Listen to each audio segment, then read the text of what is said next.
Anong mensahe ang kailangang marinig ng mga Virgo ngayong December 2024, mid-month? Pwedeng nangyayari na to o mangyayari pa lang. Kung hindi man para sa inyo itong magiging reading, di baka para sa someone na malapit sa inyo o sa someone na kakilala nyo mismo. Baka may lumabas na gender mamaya. Gawin nyo na lang energy, masculine at feminine energy. Pwede rin naman na huwag nyo nang pansinin ang gender. Hindi ko masasabi kung anong magiging reading kung positive ba o negative. Depende sa kung anong mapipick up mo. Energy, walang masama. Kung papanoorin ang sun, moon at rising sign, baka din man sa mga yon ay mag-resonate na sa sitwasyon nyo.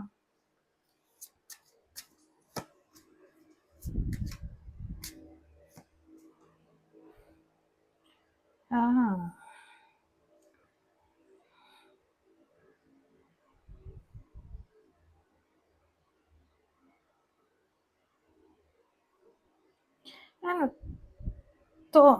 Itong hangman na lang. Teka.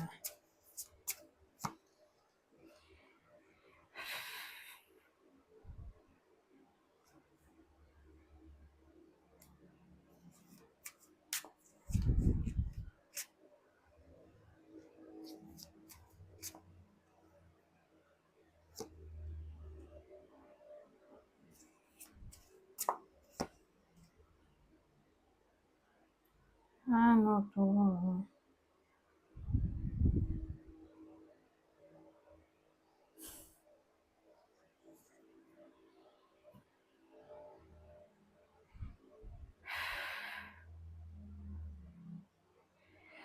Ganito.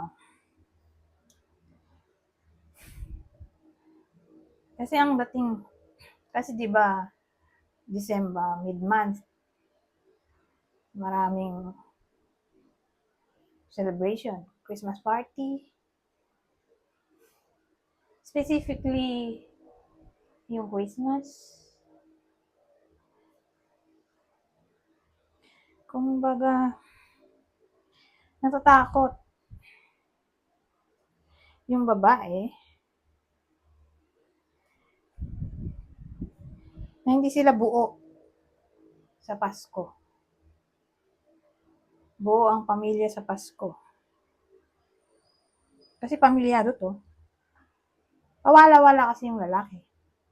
So, yung bida natin, nagli-live-in. May mga anak sila, di sila kasal.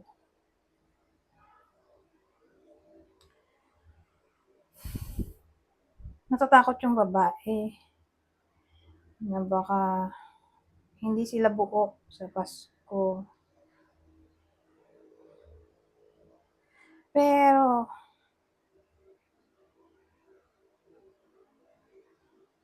ang ending, buo pa rin sila sa Pasko. Huwag mag-alala. Dahil maraming magandang cards dito. So, again, pawala-wala kasi yung lalaki eh. Bakit kaya?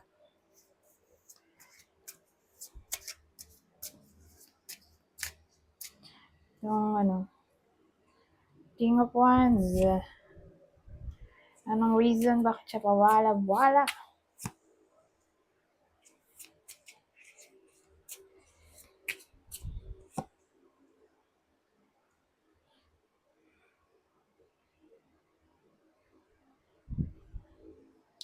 Kaya lang, may Queen of Wands na tayo ngayon.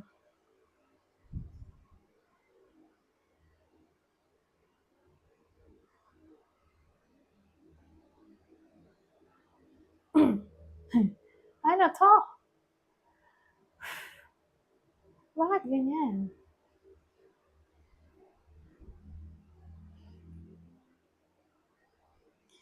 King at Queen, tapos Wands. Ang ganda sana kung pare silang Pentacle. O tawag doon, Cups. Kaya lang pare silang Wands. Medyo alarming.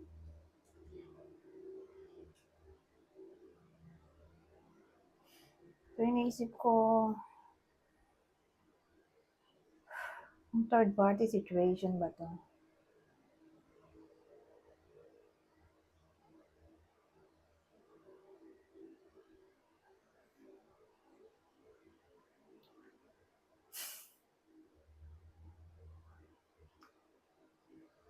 Kaya pawala-wala yung lalaki kasi nabalik siya dun sa original niya.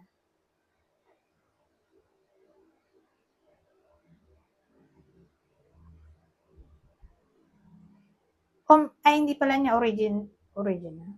Kasi pare sila ng suit.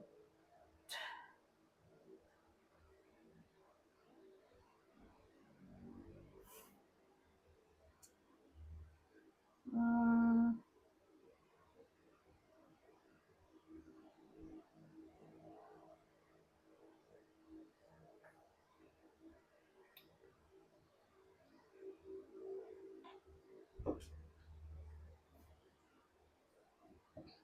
Feeling ko kabit nung babae to, tong lalaki. Hindi ko alam kung sino may anak sa kanilang dalawa o anak nila pareho. Pero kasi yung lalaki may iba pa siya. Ano yun? Tanong. Either original niya to o ito yung bago.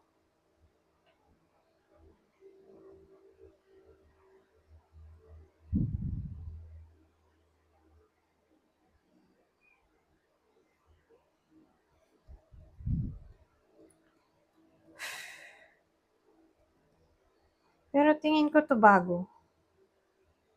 May bago siya.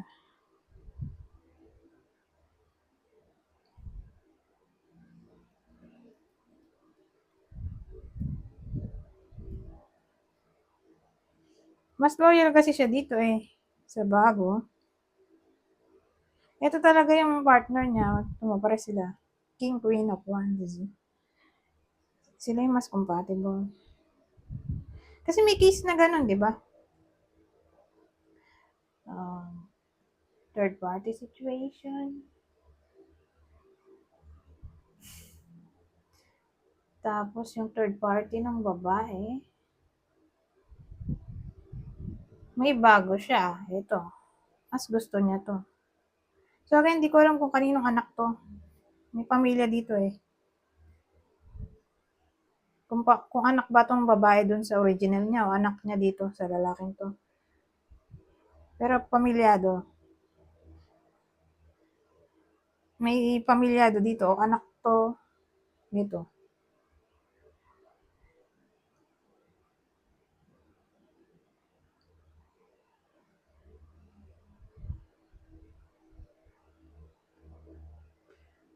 Pero may bago siya oh. Ito ang gusto niya. Kaya pawala-pawala may bago siya. Bago siyang jowa.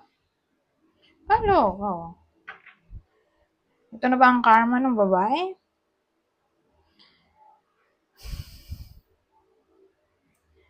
Anyways. Punta tayo dito sa clue. So, yung clue natin, ito yung partner. Current partner ng Virgo. O, ito yung kabit niya. So, dito lalabas yung clue. Possible clue. So, kunin nyo lang yung info na sa tingin nyo ay fit sa inyo. O sa kakilala nyo. Pwede rin naman sa kakilala nyo to tumama.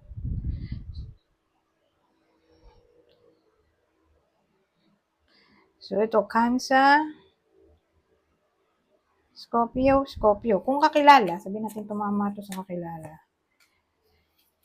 Isa sa air sign, Gemini, Libra, Aquarius, Gemini, Cancer.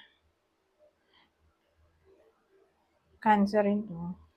Cancer rin. O, Cancer. Ngayon, ito tayo dito.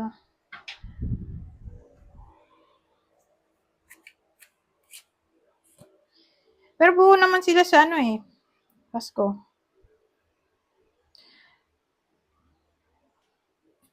Nandun yung yung kabit ng babae. Kasama sila. Kasama pa rin sila sa Pasko. O mag-meet. Basta magkikita sila o mag-reconnect sa Pasko.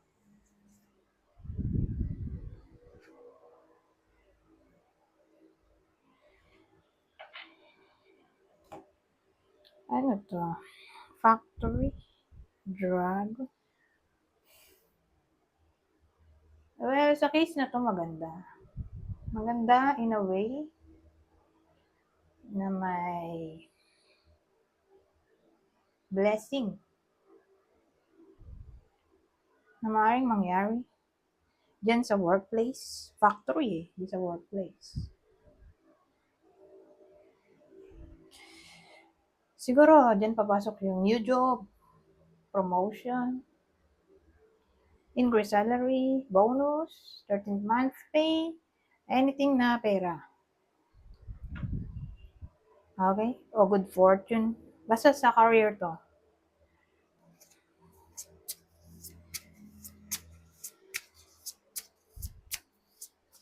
O baka may magbabayad ng utang na ka-workmate. May ka-workmate na magbabayad ng utang. Pwede rin. Kaya magkakapera. Basta asahan natin ng good fortune. Yan sa factory, company, o sa mga taong may work na lang. At ba ito? Ito ang last deck.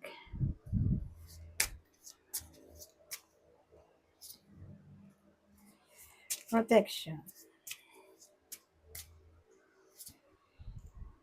Consciousness. So, ang dating sa akin, mapoprotektahan kayo ng inyong consciousness. Kasi pag consciousness, dyan tatama yung spirituality o religion. Kaya maganda kung ilapit ang sarili sa spirituality o religion. Ngayong mid-month, freedom, gratitude. Ang dating magpapasalamat kayo ngayong mid-month ng December kasi finally, makukuha nyo na tong freedom na inaasam-asam. Awareness.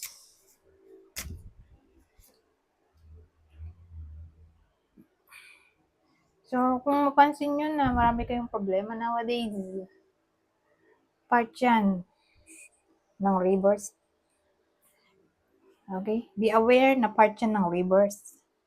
Kasi kailangan mo ng kalbaryoin ng buhay ng tao bago dumating ang blessing. Ganyan eh. Diba? Laging may kapalit. Okay? Kung malungkot ka ngayon,